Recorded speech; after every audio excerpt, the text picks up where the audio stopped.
they favored, supporting employment and allowed inflation to run, which I believe will be the ultimate choice that they will make. And so once that happens, the market will say, okay, that's it. They've caved. They're no longer going to, be tough about trying to control inflation. And because of that, the upside for the precious metals is considerably higher.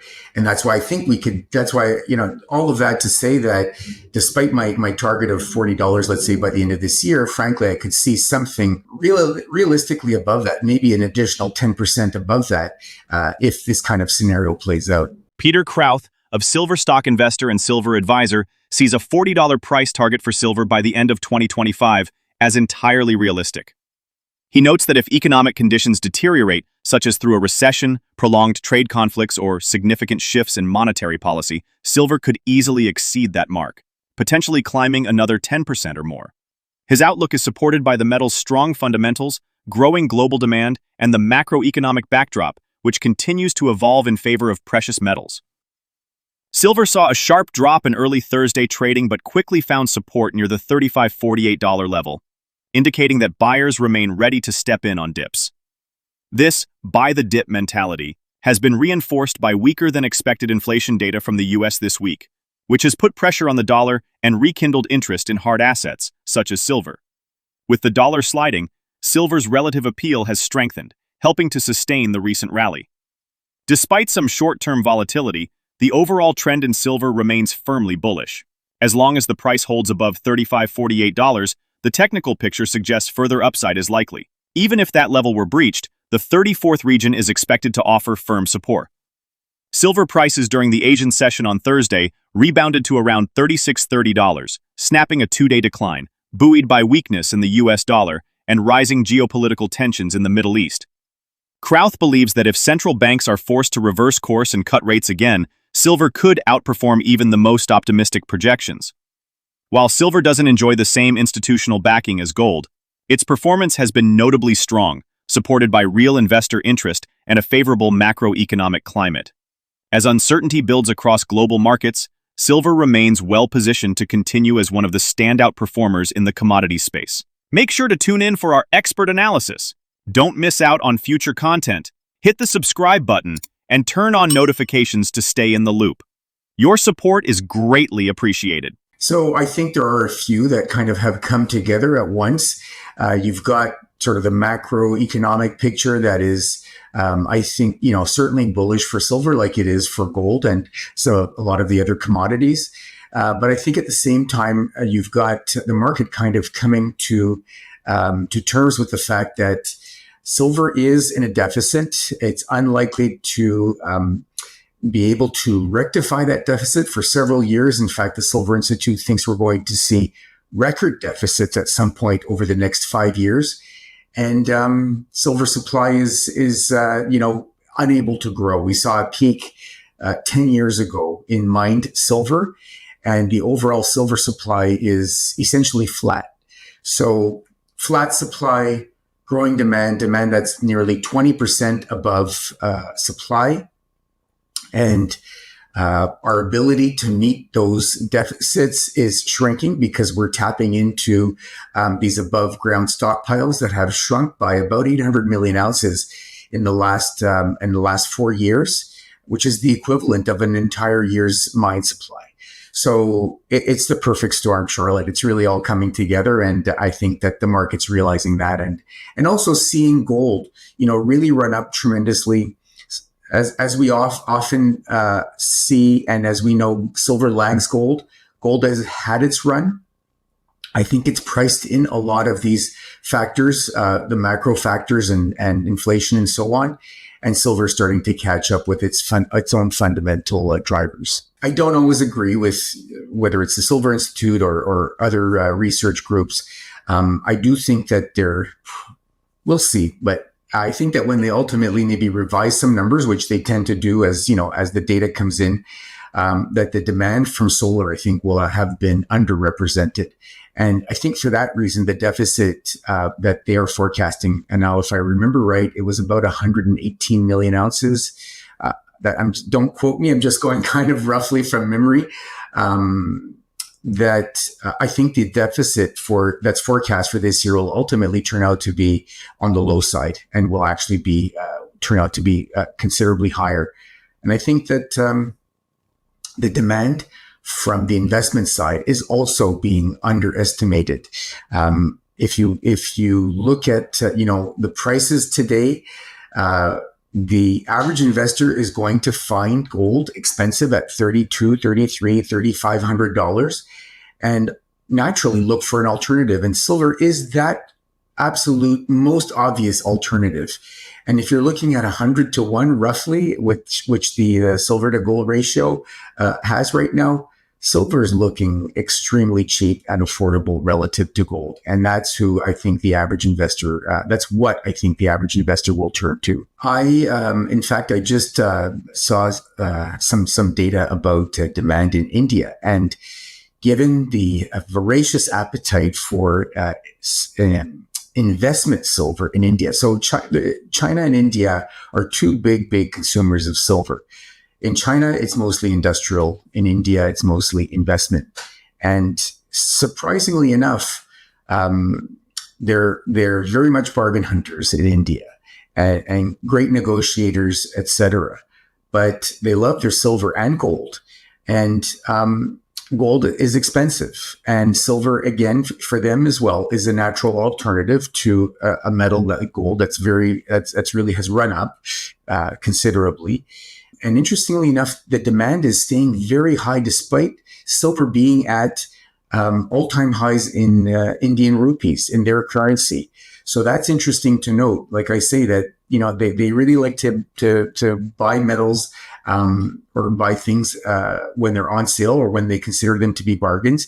And yet demand is at all-time highs along with the silver price. The appetite for silver there is very strong. And that's one of the reasons I think that we're going to see in the future, when we look back on, say, the first half or the entire year of 2025, that investment demand will actually end up surprising the market beyond what some of the forecasts are. Generally, yes, I still see that playing out. I do expect that $40 is a very realistic target sometime before the end of the year. And frankly, if things get a little heated, if you get where we could very well see, I think, an official recession at some point in the next couple of quarters. An official recession, I should say, is from my memory of the definition, 2 consecutive quarters of negative growth. Nonetheless, if there's bad enough outcome when it comes to tariffs, significant slowdown economically, despite what we've seen from central banks recently, mostly I think Canada and the US being sort of on pause with rate cuts, it would not surprise me that we could see a return to rate cuts later in the year. And that kind of scenario, I think, would absolutely basically have have investors really see that how central banks, have caved. It's kind of like a game of chicken, right? And at some point they call it and they say, okay, we can't do this anymore. we are in a position where perhaps, prices are remaining high, but if unemployment slows down enough, we need to make a choice. And the choice, despite, say higher inflation and higher prices, the difficult choice is going to be to cut rates, nonetheless, support sort of the employment sector, and the market will see that and say, okay, the central banks are really stuck between a rock and a hard place. They've basically thrown their inflation side or trying to control prices, that side of the equation, under the bus. And they favored, supporting employment and allowed inflation to run, which I believe will be the ultimate choice that they will make. And so once that happens, the market will say, okay, that's it. They've caved. They're no longer gonna, be tough about trying to control inflation. And because of that, the upside for the precious metals is considerably higher. And that's why I think that's why, all of that to say that despite my target of $40, let's say by the end of this year, frankly, I could see something realistically above that, maybe an additional 10% above that, if this kind of scenario plays out. PeterKrauth points out that after several days of silver trading above $35, some profit-taking or a brief relief sell-off could emerge as investors lock in gains. He also notes that if the US dollar stages a short-term rebound, following a period of being oversold from a sentiment perspective, it could temporarily weigh on silver prices. However, the broader outlook remains bullish. UBS has echoed this sentiment, raising its near-term silver price forecast to $38 per ounce, and suggesting a potential move up to $40 in the coming months. The bank cites growing investor demand for alternatives to the dollar, increased inflows into silver exchange-traded funds, and a generally weaker greenback as the primary drivers behind its optimistic outlook. So far in 2025, silver has already risen 26% year-to-date, outperforming most expectations. This surge has been fueled by strong momentum-based trading and a key breakout above the $34.60 resistance level, which has now turned into a support area. Given that the silver market is only about 11% the size of the gold market, it remains susceptible to even modest shifts in investor positioning. Retail and institutional reallocations, especially during times of increased volatility or macroeconomic uncertainty, can have a significant impact on price action. UBS believes that macroeconomic trends, including anticipated U.S. interest rate cuts and continued weakness in the dollar, will keep silver in favor among investors. Even if industrial demand remains stable, the financial side of the silver market appears poised to continue serving as a strong catalyst for further upside. Let's get back to the interview. We've been a few days above 35. I think that's crucial. And I think because of that, I think this is for real. I also think, though, that it's not out of the question that we could get some kind of, a little bit of a relief sell-off, if you want to call it, as opposed to a relief rally. One of the things that could lead that, there are several. For example, you could get, I think that the US dollar is sort of oversold sentiment-wise in the near term. You could get a small relief rally in the dollar that would put a little bit of pressure on silver. If you look kind of more on the economic and the macro and the political level, for example, in the US, I think that, if you could get, and these are opposites, but it doesn't matter. One of them is maybe relatively likely, but you could get, for example, Trump and the current administration signing some big deals, some big tariff deals that would take pressure off, eliminate uncertainty, and be encouraging for the economy. That I think would probably put pressure, would be positive again for the dollar and potentially near-term negative for precious metals. So that could weigh on gold and on silver. On the other hand, you could also get, because I believe this is being challenged in the courts, that this sort of tariff rollout is being challenged in the courts, and the courts could rule that Trump can't do this, can't make these tariff moves. If that turns out to be the case, and that sort of whole tariff, uncertainty or issue gets, let's say, mostly wiped out, then it's a little bit of a reset. And then the premium that's built into some of the precious metals could also retreat. So, like I say, there are several things happening. Where I do see support is from, again, on the sort of the macroeconomic side, is that inflation expectations have run up. Inflation in the US, for example, in the first quarter soared from around 2.75% to about 3.5%. That's core PCE, which is the Fed's favored measure. That's well above its target of 2%. You had a negative GDP growth in the US in the first quarter. I'm not sure that will repeat, but nonetheless, that's a significant metric. And then you have bonds that are really suffering with, I'm going to say, relatively elevated interest rates, but also the outlook for inflation, and that the rates that bonds are paying now just do not serve investors well enough, given their inflation expectations. There's a fantastic bit of research from, this is from the University of Michigan, that does consumer expectation research on the inflation side and so on. And the 1 year inflation expectations for consumers in the first quarter jumped from somewhere around 2.5% to over 6% for looking out the next year, which is just a tremendous jump. And I think, I mean, what it says to me at least is that, we've had since COVID kicked in, we've had all this money printing, we've had this big jump in inflation. Everybody's aware of it and everybody's dealing with it on a daily basis. I think what you have now is the average consumer is coming to terms with the fact that inflation is not only not going away, it's likely to get worse. And I think we'll see repeats of what we saw in the 1970s when we had late 60s, mid 70s, late 70s, we had these 3 successive waves of higher inflation.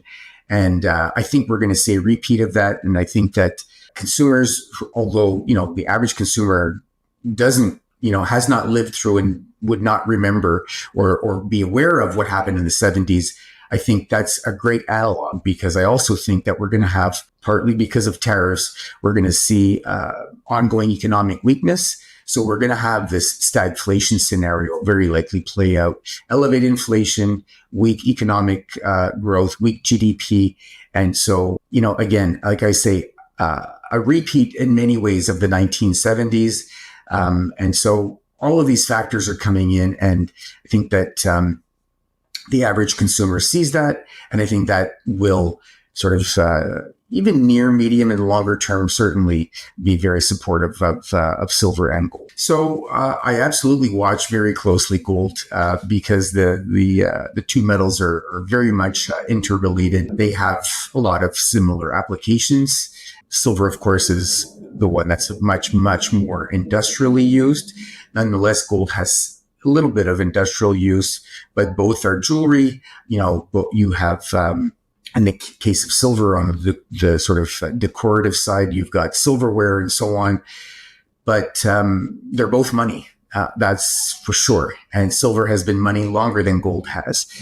So we also know that the relationship, is volatile. It's not a steady relationship. The gold to silver ratio over centuries and millennia has actually continued to typically move higher. But I do think that we're going to see a scenario where the relationship shows the ratio falling, for probably the bulk of the balance of this secular bull market. And so we're at historically high levels right now, still around, I think it's 92 or so today. And if you look at, maybe more recent past, say the last 40, 50 years, the ratio is averaged somewhere around, say, 60 or so. We're at 92.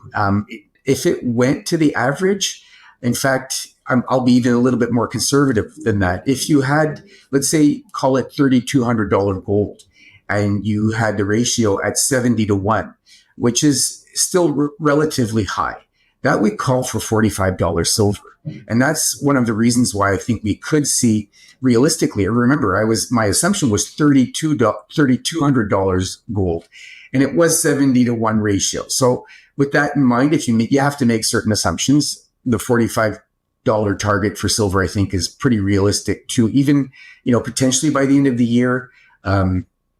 And if not, I think in the first part of next year, I think is quite likely. That's a 40% gain from where we are right now. Silver's steady climb in 2025 underscores its growing prominence as both a defensive asset and a speculative vehicle. With economic crosswinds intensifying, from shifting interest rate expectations to mounting geopolitical friction, the white metal is attracting fresh capital across both retail and institutional fronts. Strong technical positioning, resilient investor sentiment, and a shrinking dollar have all contributed to its impressive trajectory. As volatility continues to shape financial markets, silver remains uniquely poised to benefit from renewed risk aversion and evolving portfolio strategies. Will silver's momentum carry it beyond the anticipated ceiling, or could external shocks and profit-taking temper its ascent in the months ahead? Share your perspective in the comment section. If the video resonates with you, join our community by subscribing to our channel and enabling notifications with the bell icon. Thank you for being a part of our community.